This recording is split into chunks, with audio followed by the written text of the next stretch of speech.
Вашата къща е един от завършените обекти на Sweet Home. Защо избрахте сглобяема къща с дървена конструкция?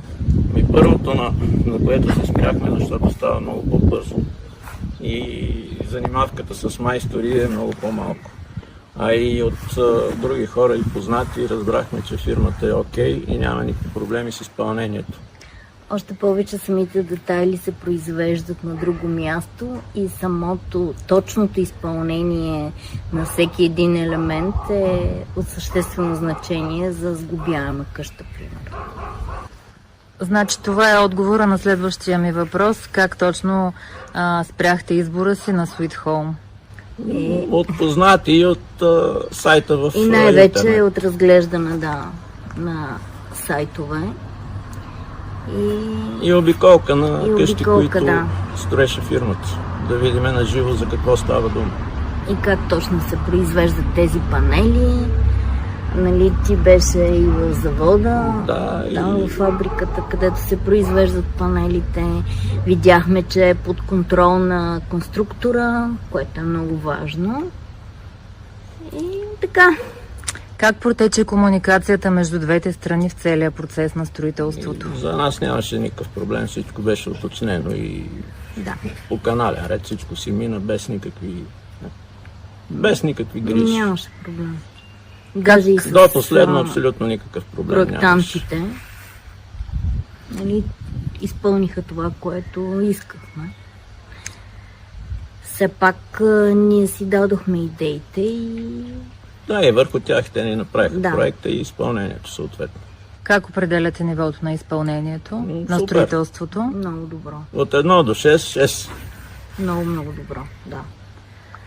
Как се справихме с сроковете и изпълнението на договора? Сроковете от ваша страна си ги спазихте перфектно. От наша страна с проектантите и с общината имаше проблеми и оттам дойде малко забавяне, но самото строителство си мина както беше със строителния надзор най-вече. Да.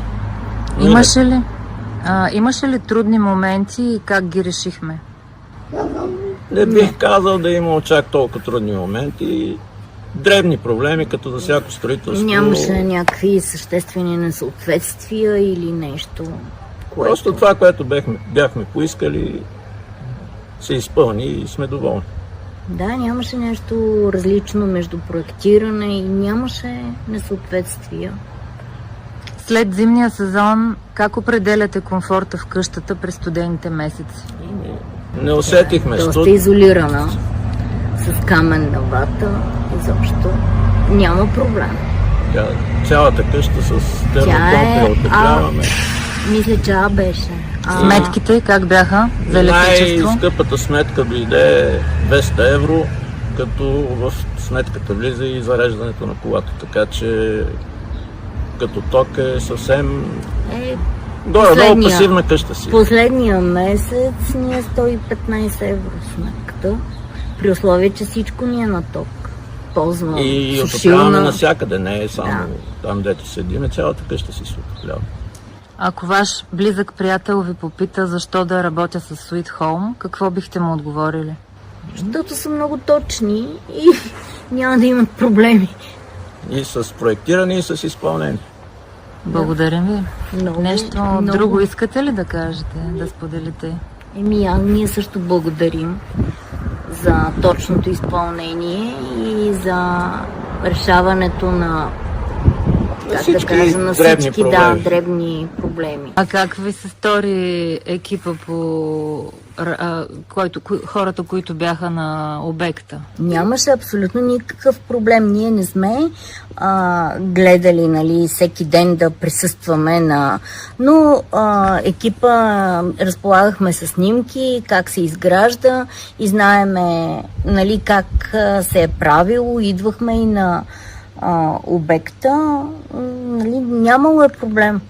Но обектът си беше подреден, нямаше. Ние не сме взимали участие в решаването на някакъв технически проблем. Дали сега, защо ти минава от тук канала, а не от еди къде си, всичко е по проект и е изпълнено по проект.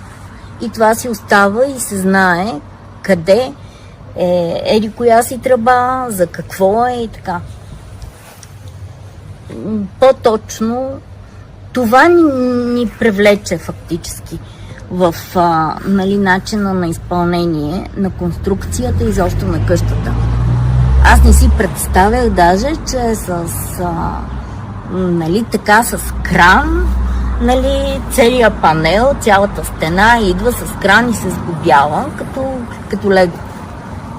Колко бързо се случи това? Да, за... Една седмица. За Може би или да за кажем... един месец имахме къща. Нямаше къща и за един месец имахме къща с покрив. С укрепване с всичко. Да. И то зимата. Януари се направи това нещо. Добре, благодарим ви. За Ние нищо. благодарим. И ние благодарим.